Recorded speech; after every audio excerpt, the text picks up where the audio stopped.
Good afternoon, everyone. Welcome back.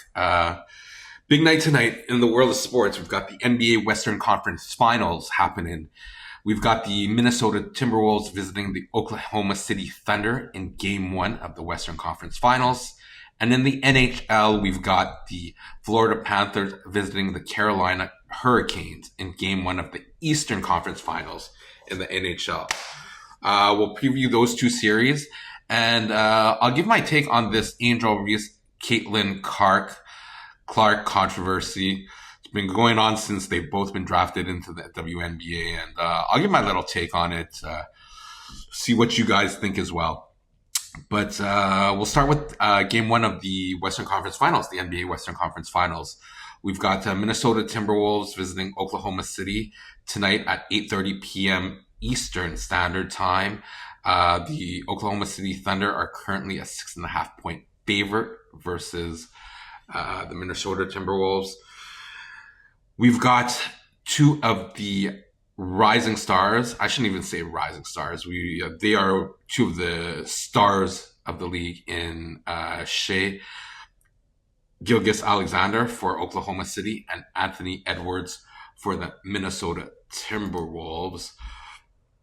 Both incredible players. Both lead their team incredibly. Dynamic offensive players. Shea is averaging 29 points, 5.9 rebounds, and 6.4 assists during these playoffs. And Anthony Edwards is averaging 26.5 points, 8 rebounds, and 5.9 assists this postseason, respectively.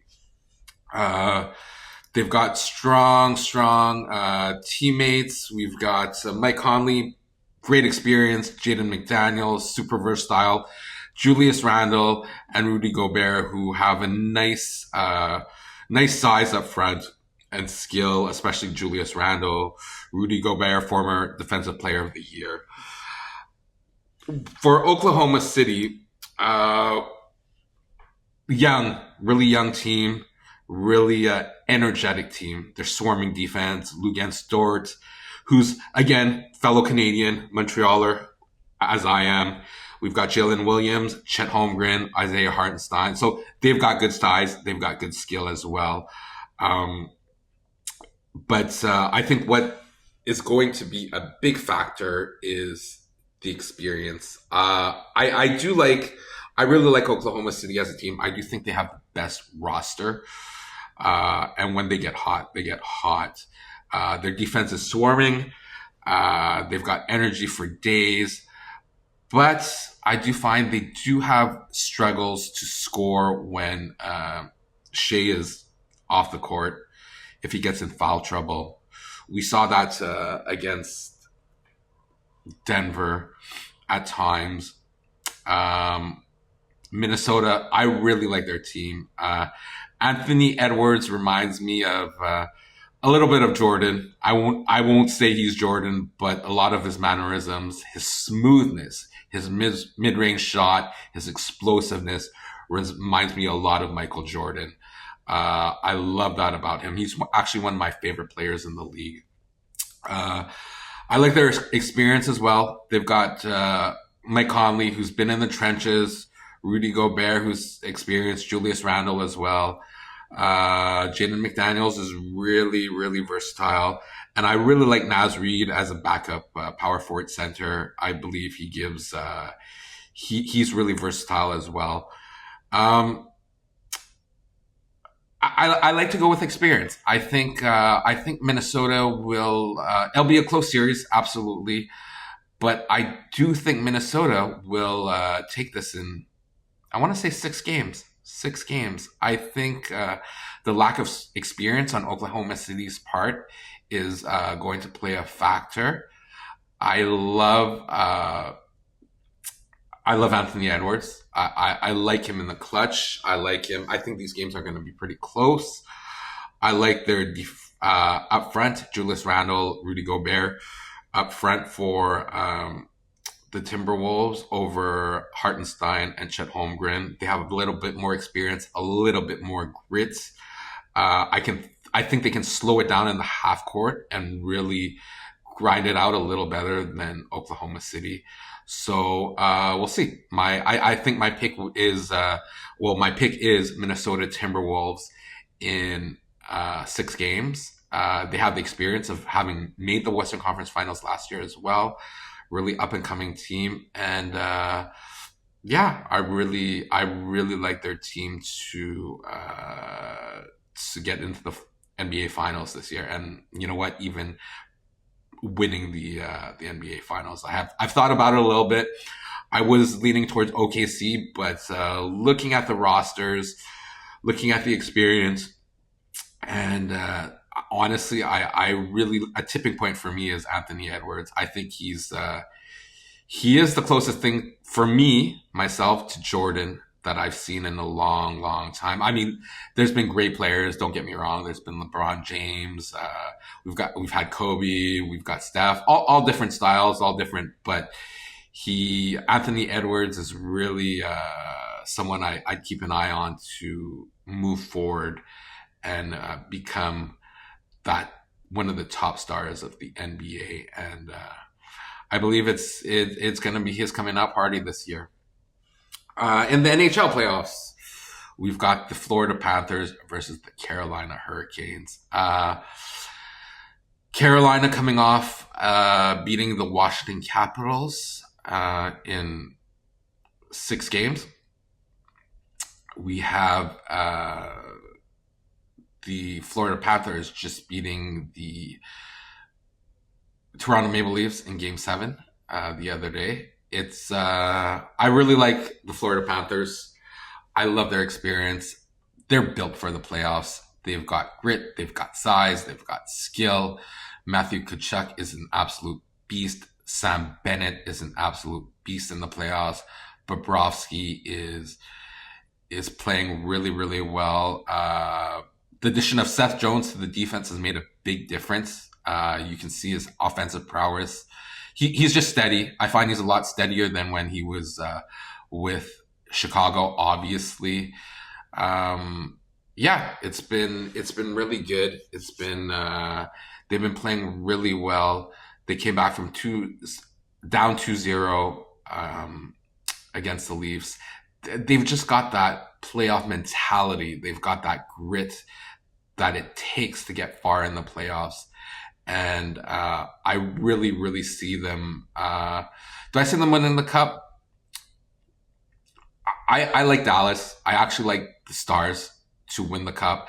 But if Edmonton can get past Dallas, I do like Florida to win the cup this year. Like I said, championship pedigree means a lot. Experience means a lot in the playoffs, regardless of how talented you are. When it comes down to it, tight games, last 5 minutes of third period, either trailing, leading, holding on to the lead, Florida Panthers know what to do. And they've proven it last year by winning the cup, this year by getting into the Eastern Conference Finals once again. Don't get me wrong. We've got Carolina, who's got a really good team. I think they've got one of the top defensive defensemen, Jacob Slavin. They've got Sebastian Aho, Svechnikov. They've got a really good, young, talented team, but I really, really like Florida's grit. They can just play through anything. They never panic. They've got that toughness. They've got that griminess that it takes to get far in the playoffs. So I'm picking the Florida Panthers. In how many games? I like them in 6 games as well this year. I'll take Carolina in 6 for sure. So those are my picks. Western Conference Finals. In the NBA, I like Minnesota Timberwolves in 6. And in the NHL Eastern Conference Finals, I like the Florida Panthers in 6 games as well. On to the next subject. We've got that Caitlin Clark, Angel Reese controversy. Now, I hate to make this a race thing, and I don't even think it's a race thing. I think obviously the media blows it out of proportion. I think each media member, whoever the media is, whether you're Stephen A. Smith, again, Ryan Clark, RG3, Colin Coward, whoever you may be, you like to make it a race thing. Do I think it's a race thing? Nah, kind of. But do I think it's more of a kind of rivalry thing? Yes. Do I think there's a certain amount of professional jealousy? Yes. Do I think Angel Reese hates Caitlin Clark, as we've been hearing, or that the media is trying to portray? Hate is a strong word. I don't think Angel Reese hates Caitlin Clark. Do I think Angel Reese is jealous, envious of Caitlin Clark? A little. And look, there's nothing wrong with that. Caitlin Clark gets all the attention. She gets all the accolades, and well deserved, deservedly so. She has brought so many eyeballs to the WNBA. There is no denying that. And regardless of what, look, I'm making YouTube channels. I'm just passionate about sports. Caitlin Clark has done more for the WNBA than anyone has ever done for, I want to say, almost any league. She's brought attention where no one was paying attention to the WNBA. She is getting incredible viewership for the WNBA, for ESPN. She is getting, or whatever networks. I'm not even sure what networks show WNBA games, but for ESPN, it's for sure. She's raised the viewership incredibly. She's selling out buildings. She's selling merchandise. Like, little girls are looking up to her, like viewing her as a role model. It's you cannot deny her impact on the WNBA.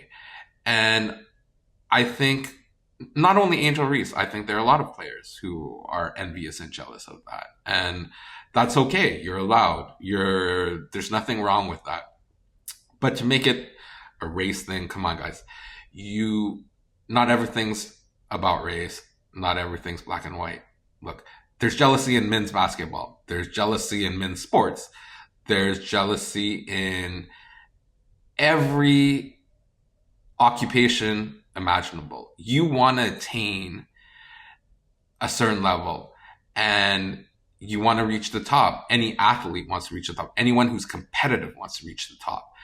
And when one person is getting all the attention, all the accolades, you feel you deserve some of those accolades, of course you're going to be jealous. Is Angel Reese my favorite player? No. I compare Angel Reese and Caitlin Clark to, look, Caitlin Clark is like a Steph Curry, generational, changes the game, changes the impact. People pay to watch Caitlin Clark. I don't think people go pay to watch Angel Reese. I compare Angel Reese to, let's say, a Charles Oakley, right?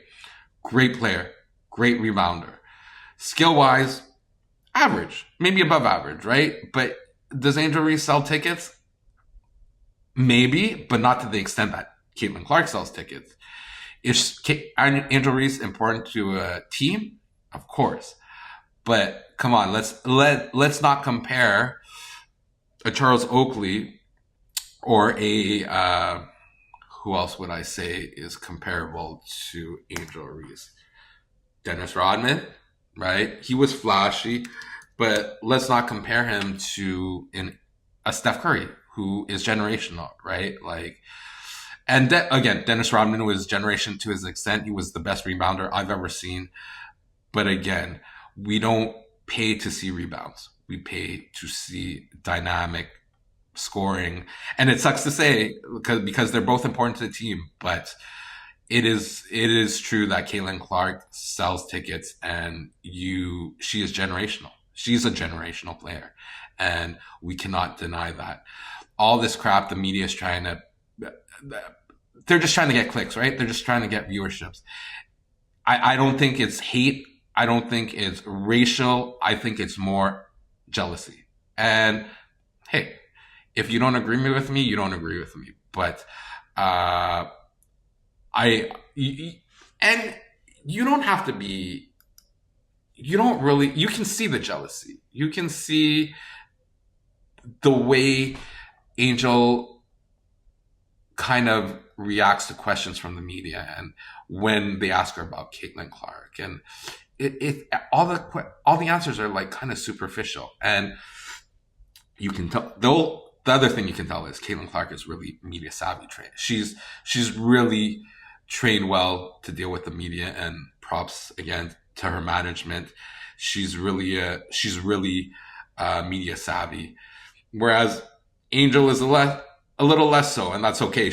Angel speaks from the heart, and that's fine. I respect that completely. But again, I definitely can see that and envy a little bit, that jealousy from Angel Reese. So that's my take on it. Look, it might be controversial. It might be, you might not agree with my opinion, but I really do think that's it.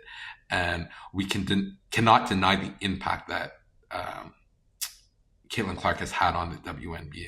And you'll see, and I think you'll see that in the new collective bargaining agreement between the players and the league. I think the players will be getting a substantial raise in pay, and I think you'll see revenues going up, and that's great. That's great. At the end of the day, it's about making a good career, a good living from a sport that you love. We're playing a game, right? Whether we're men, we're women. At the end of the day, you're playing a game. You work hard at it. You dedicate your life to it, but you're also playing a game, and you're getting paid, especially the men. Again, the women, I know the women, a lot of the women have to play overseas for more income, but I think things are going to be changing in the WNBA, and I look forward to it because there's a lot of skill in that league, but to deny Caitlin Clark's impact on that league is being truly you're not being truthful to yourself, right? So that's my take. Thanks for listening, guys. Hope you have a great day, and we'll be back tomorrow to review the 2 games tonight in the NBA and NHL, and we'll preview the New York Knicks, Indiana Pacers tomorrow, and Dallas Stars, Edmonton Oilers in the NHL. Have a great day, guys. Bye-bye.